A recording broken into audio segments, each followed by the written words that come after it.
Matters with Paul Rosen. Our diets, our Western diets in America are just really, you just don't realize how poor they really are. What would you say to others who would like to feel better? Sometimes you need to find the instruction. That's where the testing and everything comes in, because without that knowledge, there's no way I could have got to the point where I'm at today. Straight talk about health. And then I start preaching and telling them what I've been doing. And this guy named Paul Rosen has changed my life. With your host, Paul Rosen. By the way, the information contained in this program is not approved by the FDA, nor intended to treat, diagnose, or claim to cure any medical condition or disease as defined by Western medicine. However, skilled practitioners of many disciplines have found nutrition response testing to be a highly reliable supportive technology for assessing the health and fitness of the body's functional system. Well, let's just dive in, start from the beginning. Okay. 61.8 million Americans currently have some form of cardiovascular disease. That's rising, actually. And over $350 billion are spent a year dealing with it.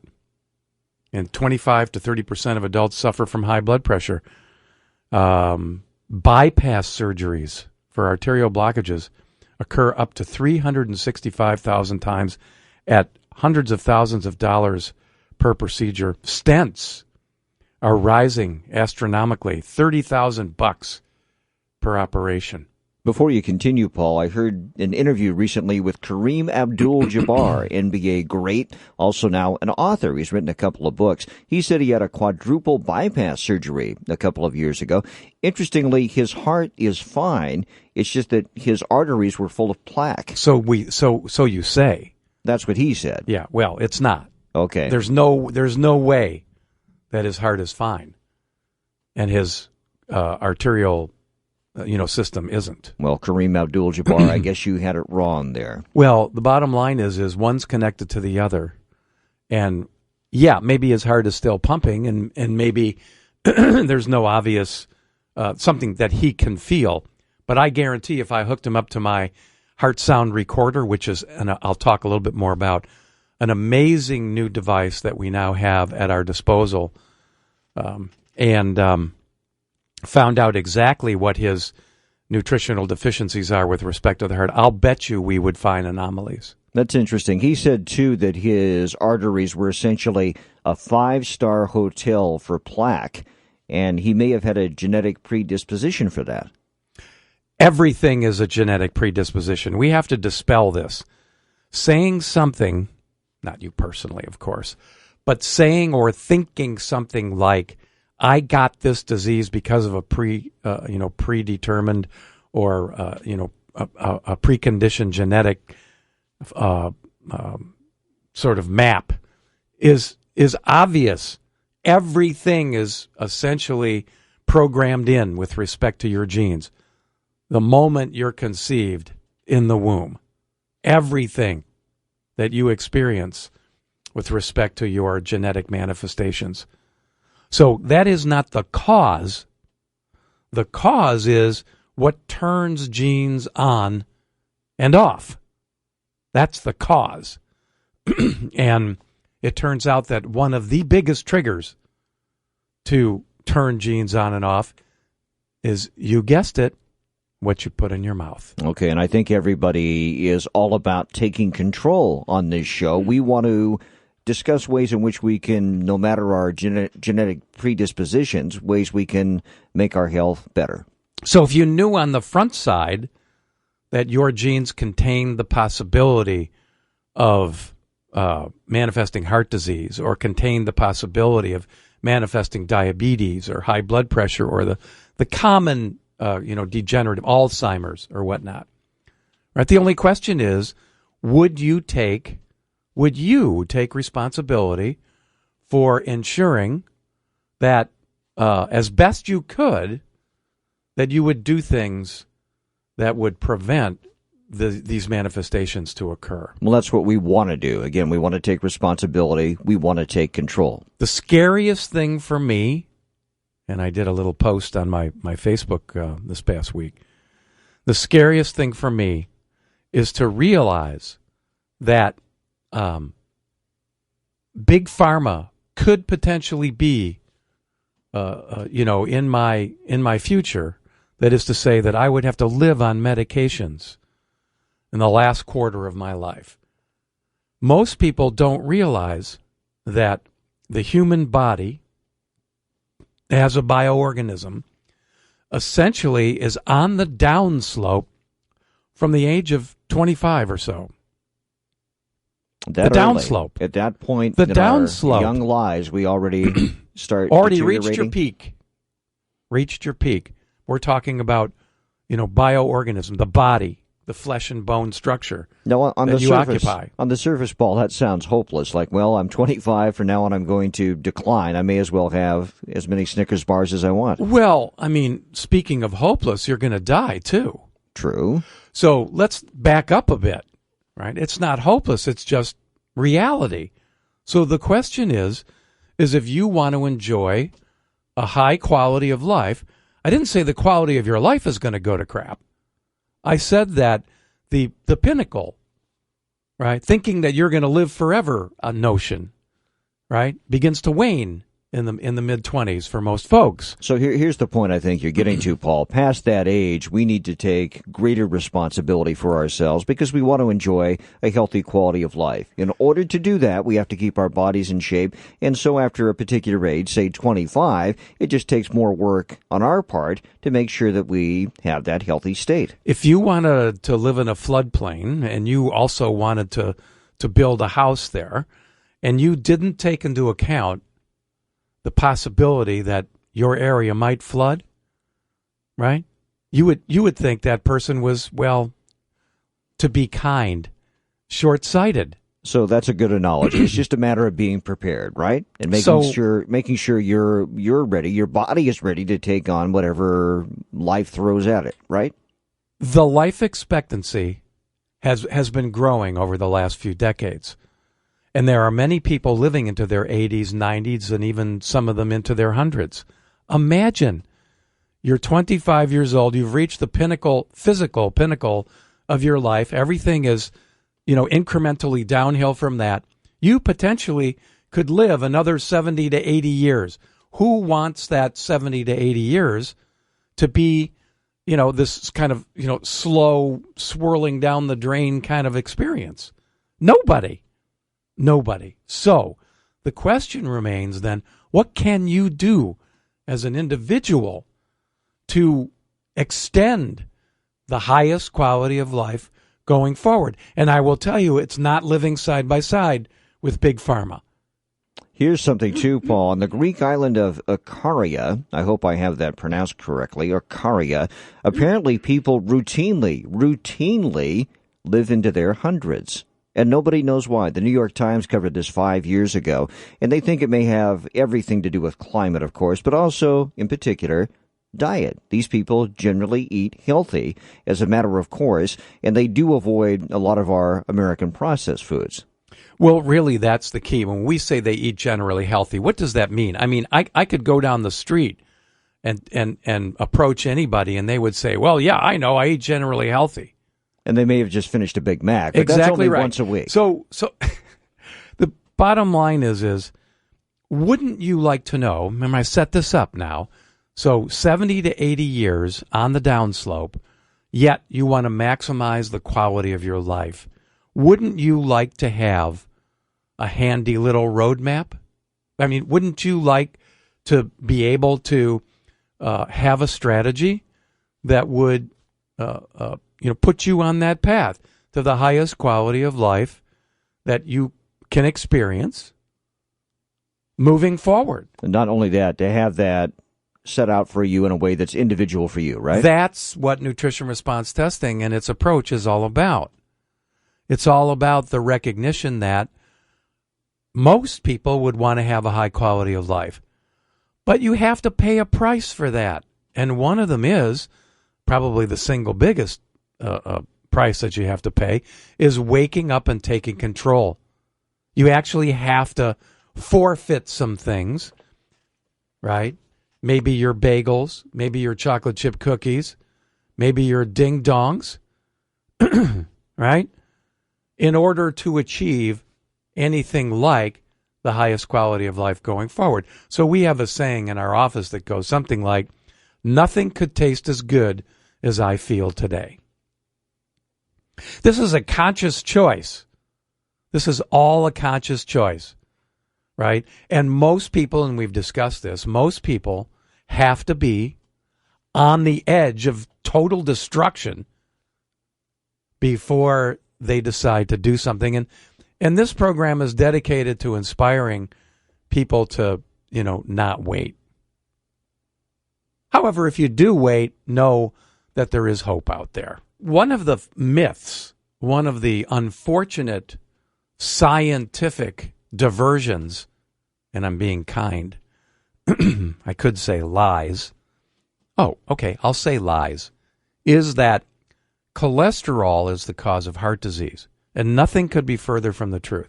It never was, it never will be the cause of heart disease.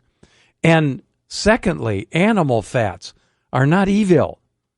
They're not evil. In fact, animal fats are essential for the healthy function of the brain, the heart, production of hormones. Anybody who's concerned about hormone imbalance and is not eating healthy animal fats is basically just, wishing on a star. So this is the mythology of fat we referenced earlier in the show, right? This is the myths. These are the myths that have been repeated over and over and over, and they're totally incorrect. So they're just not correct. They're just falsehoods. Both those things are taken as a given. For example, if you have too much fat, it's bad for your heart. And certainly, we've all bought into the idea that cholesterol is going to kill us if we have too much of it. You have to remember that animals store fat, and we are an animal. Store fat as a reservoir of energy for use between meals or when food is scarce. Between meals and whenever food intake is restricted, right? Even if you fast, your body will essentially run on lard, your lard. If you fast, is your body essentially eating itself then? Yes. That's exactly right. And that is, the saturated fats are about 43%, right? The heart, liver, and resting muscles together consume most of the energy used by the body. These tissues prefer fat for fuel. The heart prefers animal saturated fat for fuel. So I think the assumption many of us make, apparently wrongly, is that cholesterol and fat are actually clogging up the heart, clogging up the arteries. However, from what you're saying, the heart is actually using those things for energy. There is no way to keep your blood vessels completely clear of saturated fatty acids because it's essential for your body to operate normally, right? So history also fails to support the idea that saturated fats are responsible for soaring rates of cardiovascular disease because facts show that in 1909, cardiovascular disease was rare in America. Rare. But by the year 2000, it affected over 60 million people. So let me guess where you're going with that thought. Maybe earlier, around 1909, and in earlier generations in the country, we had a more fat-saturated diet. Would that be fair to speculate? There was, yes. Right. And while total daily per capita fat consumption increased by about 33% between 1909 and 1999, saturated fat consumption remained constant. So what was the marked increase?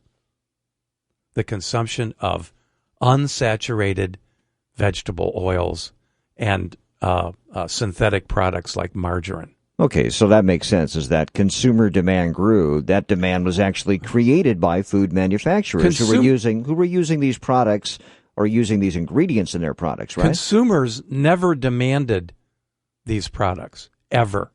No consumer went out and said, I hate butter, I don't want to eat butter. This is a total business corporate push. Fair enough. I think it's a matter of semantics, though. I think marketers create demand. They make us think we want things, whether we, have really made that decision ourselves or not. I don't think it's a matter of just, nuance.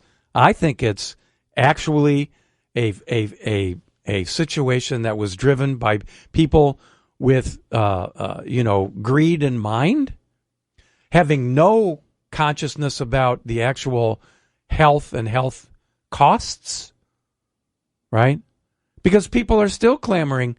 Do you see the response when Twinkies was going to go out of business? I mean, people just freaked out, right? It took the FDA decades to finally even make a statement, not necessarily outlaw, but just make a statement that trans fats were a major cause of cardiovascular disease.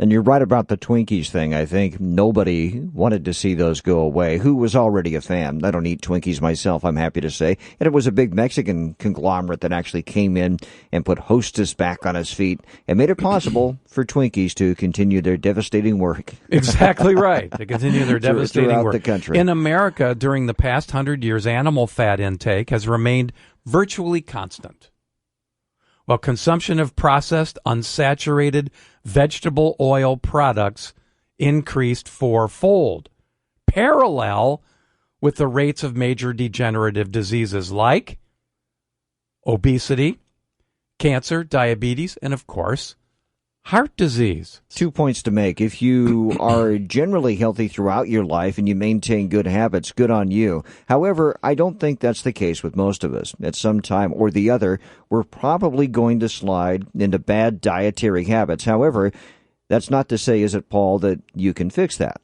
There's always the cynic out there that says, my grandmother lived to 95 years old, and she drank and smoked and just, made a mess of it, yet she lived. Yeah, right. That's not cynical. That's the most hopeful thing I've ever heard. Yeah, right. What a waste of genetic material. Imagine what the life she could have led, right, without consuming all that crap. I think there's also an asterisk often to those stories. I'll hear that about some guy in his 90s who has vodka every night and smokes cigars every day, but there's usually something else going on in terms of his diet, and his consumption of those unhealthy things is often exaggerated. Yeah, like lots of surgeons and lots of medications. That's how they got that way. Right. The guy might be 90% stents by that time. Right. Who knows? So let's get back to the heart story. Studies performed in the 1990s supported the finding that the milk of vegetarian women contains only 1/3 the DHA. This is the essential polyunsaturated fats that the body does need in order to operate normally. So to be clear here, by being vegetarians, they're depriving their bodies of nutrients? Correct. This is a concern because DHA is necessary for growth and development of the brain and the eyes of the fetus, and then, of course, once delivered, the infant. Well, that's horrible. Then. Yeah. I hope people, by denying themselves those nutrients, aren't harming their children. Now let's take a look at the quality of these polyunsaturated oils that food industry pushes on the public. In the industrial processes used to extract vegetable oils, they're exposed to heat, light, and oxygen to produce peroxides. These give the oils a bad taste and smell. So they are bleached and deodorized before being put on the market, right? Or used to make synthetic fats like margarine and shortening. So let's process that for a moment. Stuff we're eating has been bleached and deodorized before it ever even gets into our foods. And also heated or chemically infected, right? Which, of course, not only introduces, rancid fats into our bodies, perhaps on a daily basis, right? But also, is putting various types of chemicals in our system, all right, and of course, depriving the body of the essential fatty acids, and it destroys any of the vitamin content, the nutrient density that the oil may have contained in the first place. If I got home and somebody said, hey, we have some pasta, would you like me to heat that up for you? I'd say sure. If they also said, would you like me to bleach and deodorize it and add some sulfur, I might hesitate. Even if the oils were to survive industrial processing undamaged, right? They are typically packaged in clear bottles and stored in brightly lit groceries at room temperature. They are more or less rancid by the time someone takes them home. Then people at home usually store them at room temperature. Why not? It's what they do in stores. Why is that not reflected? And often use them for cooking. Why is that not reflected in taste, I wonder?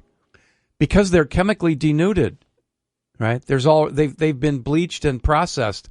There is a deodorizing agent, right? And usually the oils taste like nothing, or they might have a little bit of a bitter taste, and it's that bitter taste which should tell you that the oil is rancid. So the deodorizer is for the obvious reason, but these are also preservatives. Mm-hmm.